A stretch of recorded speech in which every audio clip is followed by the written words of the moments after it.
Carrie Cutler here, author of Math Positive Mindsets, Growing a Child's Mind Without Losing Yours. And today my 6-year-old son Knox and I are doing an activity called Fill the 10 Frame. And I have here just a black line master with 3 10 frames on it.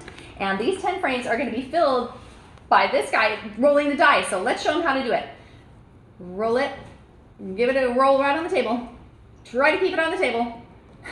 All right, what did you get? 3. Oh, he got a 3, all right. So he's going to put how many?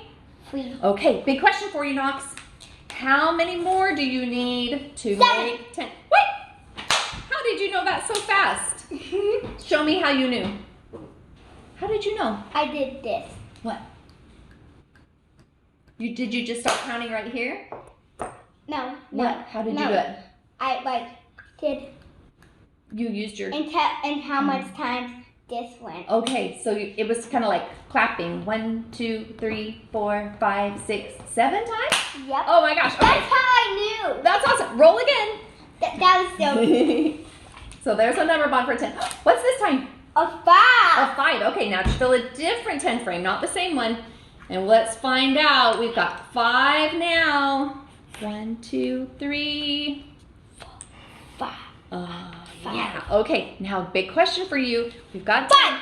Oh, how did you know it was 5?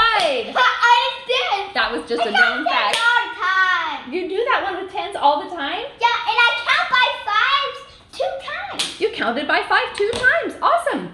This is a great activity because kids need to know those number bonds for 10. Sometimes we call them the friends of 10 really, really well because they're going to repeat with the hundreds of thousands, 10,000s, and on and on. Thank you so much for watching. I hope you're having a fun time building math positive mindsets with your kids.